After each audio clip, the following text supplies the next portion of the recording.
वन्दितु सर्वसिद्धे ध्रुवममलमणोभमं गदिं पत्ते वोच्छामि समय पाहुड मृण्मो सुध केवली भणिदम। पंच परमेष्ठी भगवान की जय। अज्ञानी जीव जिसे अपने आत्मा का संवेदन नहीं, वो कैसी मान्यता रखता है, कैसी मानता है। देखें, आइए गाथा नंबर 99। परमपाणं कुवदी अपाणं पिय परं करन्तो सो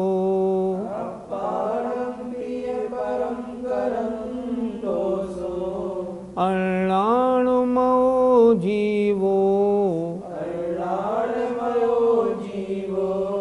कम्माणं कार्गो होदि।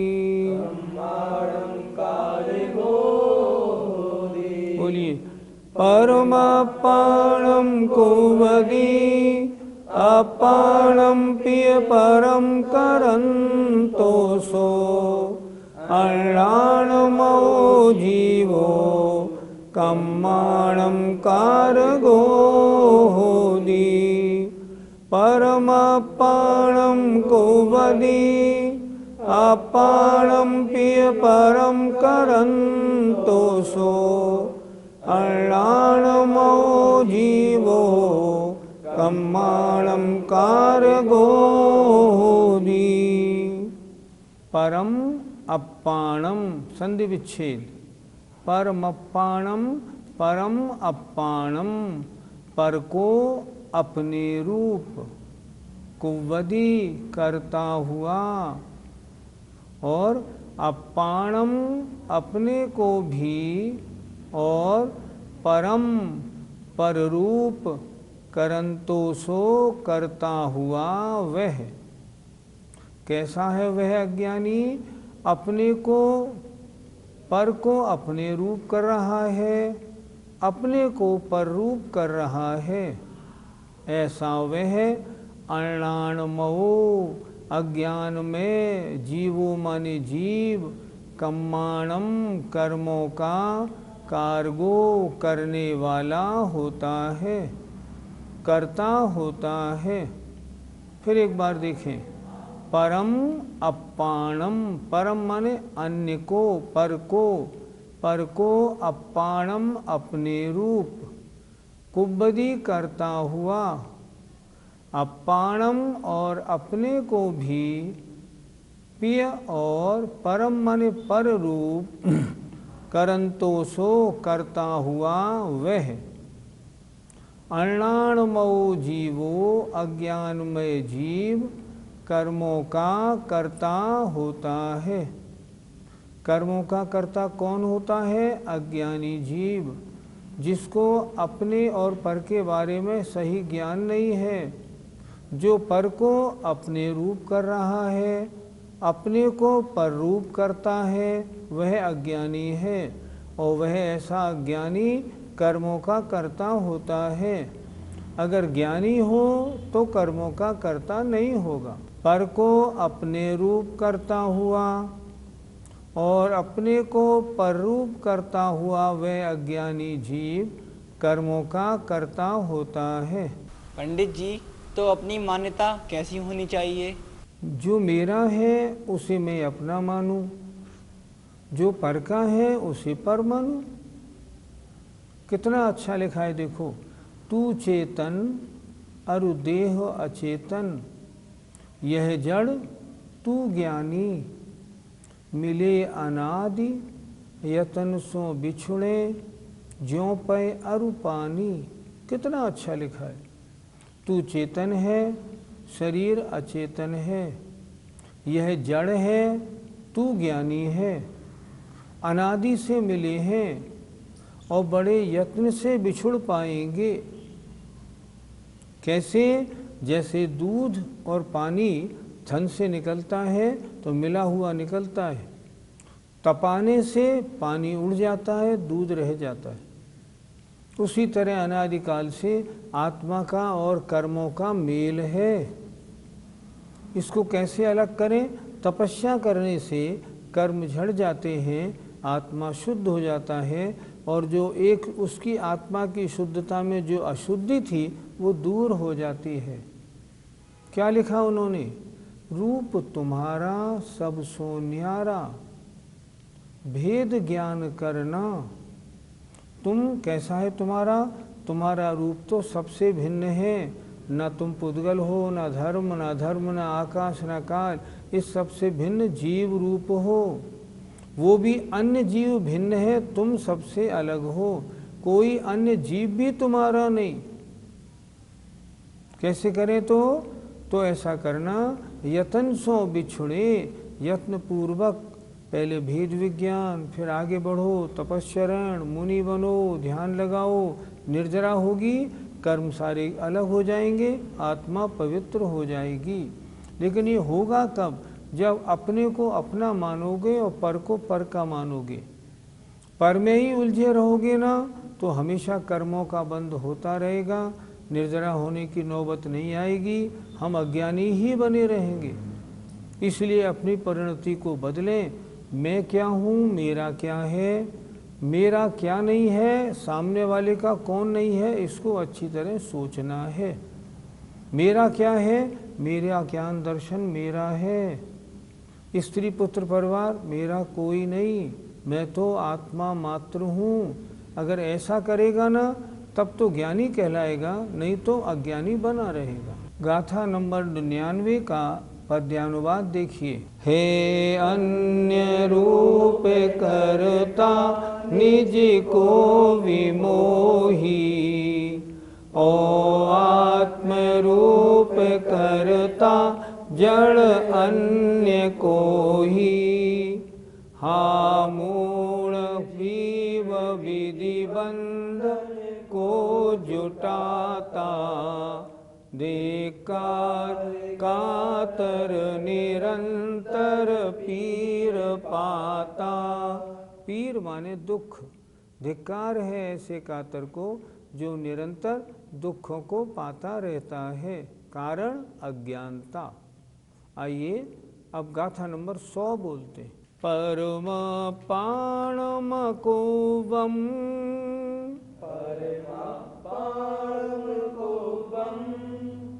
परम पाणम कोवम,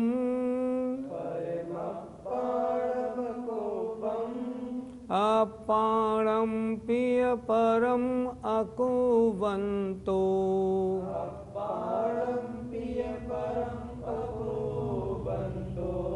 सोणाणुमो जीवो,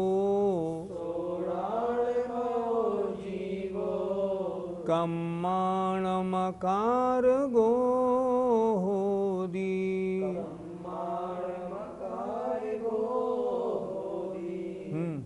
परम पाणम कुवम, अपाणम पिय परम अकुबंतो, सोणाणमो जीवो, कम्माणमकार गो होदी। परम पाणम कुवम, अपाणम पिय परम अकुबंतो, सोणाणमो जीवो, कम्माणमकार गो होदी। परम अपाणम अकुब्बम, संधि विच्छेद देखना। परम अपाणम अकुब्बम, अर्थात परम माने पर को, अपाणम अपने रूप, अकुब्बम नहीं करता हुआ। अपाणम अपने को भी और परम पर रूप अकुब्बंतो नहीं करता हुआ। अपने को अपने रूप नहीं, पर को अपने रूप नहीं कर रहा और अपने को पर रूप नहीं कर रहा। क्या मतलब? पर को पर रूप, अपने को अपने रूप मान रहा। सो वह णाणमयो ज्ञानमय, जीवो माने जीव, वो जीव कैसा है? ज्ञानमय है। कर्माणम कर्मों का, अकारगो अकर्ता होता है। जो कर्मों का कर्ता होता था वो तो पर को अपना करता था, अपने को पर करता था। ये उससे उल्टा, ये पर को अपने रूप नहीं करता, अपने को पर रूप नहीं करता, अपने को अपने रूप मानता है, पर को पर रूप मानता है। यही तो ज्ञानी की पहचान है। इसलिए लिखा ना इसमें णाणमयो ज्ञानमय जीव। एक बार फिर देख लें, पर को अपने रूप नहीं करता हुआ, अपने को भी और पर रूप नहीं करता हुआ, वह ज्ञानमय जीव कर्मों का अकर्ता होता है। और ऐसा जीव ऐसा कब बनता है? जब समाधि में होता है, और उस समय कर्मों का आश्रय बंद नहीं होता। जो पर को अपने रूप नहीं करता और जो अपने को भी पर रूप नहीं करता, वह ज्ञानी जीव कर्मों का कर्ता नहीं होता है। अर्थात ऐसे जीव के आश्रयबंध नहीं होता। पंडित जी, ऐसा ज्ञानी जीव कैसा चिंतन रखता है? अज्ञानी मानता है बड़ी भारी रोग लग गया है, बड़ी पीड़ा है। अज्ञानी मानता है मैं तो मर रहा हूँ। ज्ञानी क्या सोचता है? आचार्य पूज्यपाद महाराज इष्टोपदेश में कहते हैं, न मे मृत्यु कुतो भीतिर, न मे व्याधि कुतो व्यथा। मैं कभी मरता नहीं, डर किस बात का? और वास्तव में आत्मा कभी मरता है क्या? कभी नहीं मरता। न मे मृत्यु कुतो भीतिर, न मे व्याधि कुतो व्यथा। मेरी आत्मा में कभी रोग लगता नहीं, तो मुझे पीड़ा व्यथा कैसी? मेरे को कोई पीड़ा नहीं। ये पीड़ा शरीर में है, मैं शरीर नहीं, इसलिए ये पीड़ा मुझ में नहीं। अन्य को अपने रूप नहीं करता, अपने को अन्य रूप नहीं करता। कितना सुंदर लिखा है। न मे मृत्यु कुतो भीतिर, न मे व्याधि कुतो व्यथा। और देखिए, ना हम बालो न वृद्धो हम न युवा एतानि पुद्गले। ना तो मैं बालक हूँ, न वृद्ध हूँ, न युवा हूँ। ये तो सब पर पदार्थ पुद्गल की दशाएं हैं। क्या आत्मा कभी बूढ़ी होती है? नहीं होती। आत्मा कभी बच्चा होती है? नहीं होती। आत्मा तो हमेशा आत्मा है। बुढ़ापा, जवानी, बचपना शरीर का है, पुद्गल का है, आत्मा का नहीं। इसीलिए तो कहते हैं समय साजी में तो कैसी कैसी गाथाएं दी हैं। अरस मरुवम गंधम, मैं रस रूप नहीं, गंध रूप नहीं, मेरे में रंग नहीं, मेरे में कुछ नहीं। अव्वत्तम, मैं कहने लायक नहीं। चेतना गुणम असद्दम, मैं शब्द रूप नहीं। मैं क्या हूँ? मैं तो ज्ञायक भाव स्वरूप आत्मा हूँ। इस समय सार में कैसे कैसे श्लोक आए हैं। अहमिको खल शुद्धो दंसण नाणमयो सदा रूपी, नव्यथि मध्य किंचिवि अन्नम परमाणु मित्तम्पि। अन्य परमाणु मात्र भी मेरा नहीं है। इसलिए चाहे संसार में कैसी प्रलय हो जाए, मेरे दुख का कोई कारण नहीं। क्यों? क्योंकि मेरा नाश तो कभी हो ही नहीं सकता। ऐसा चिंतन जो करता है ना, वो ज्ञानी होता है। पंडित जी, यदि हम ऐसा चिंतन करें तो क्या कर्मबंध नहीं होगा? हम गृहस्थी में फंसे, राग द्वेष के चक्कर में फंसे पड़े, हम ऐसा चिंतन करें, ये चिंतन ऊपरी ऊपरी है। अगर ऐसा चिंतन है, फिर घर में क्यों, फिर व्यापार रोजगार में क्यों पड़े हैं? क्यों नहीं इसको छोड़ देते? जब ये मेरा है ही नहीं तो मैं इसमें क्यों फंसा हूँ? क्यों सुबह से शाम तक मैं 2 बार रोता हूँ, 4 बार दुखी होता हूँ? नहीं, ये आपके तो हो ही नहीं सकता ऐसा चिंतन। हाँ, ऐसी भावना आप बना सकते हैं, वो अलग बात है। तो ऐसा चिंतन किनके होता है? जो शुद्धोपयोगी मुनि महाराज होते हैं, जिनको किसी से राग नहीं, द्वेष नहीं, विषयाशा वशातीतो निरारंभो परिग्रह, ऐसे जो मुनि महाराज होते हैं जिनका किसी से लगाव नहीं, ऐसे मुनि महाराजों के ऐसे चिंतन बनता है।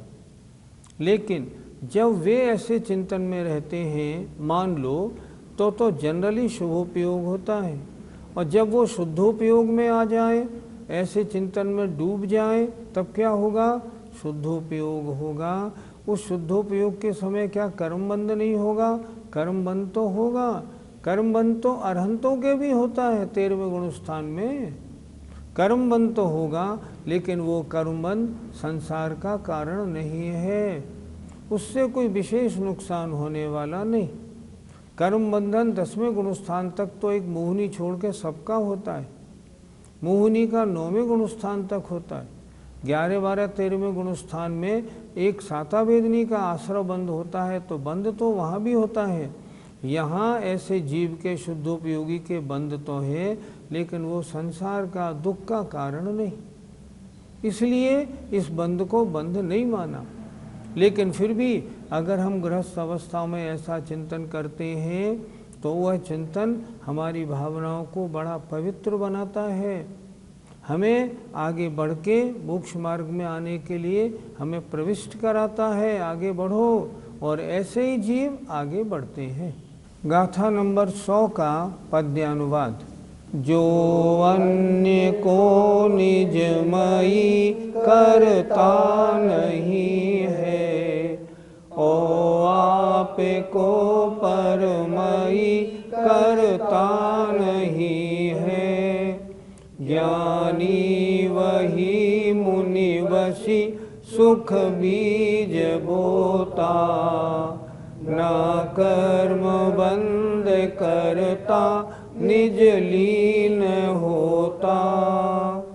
वे मुनि महाराज वशी होते हैं, सुख के बीज बोते हैं, कर्मबंध नहीं करते, आत्म स्वरूप में लीन होके परम सुख का आनंद लेते हैं।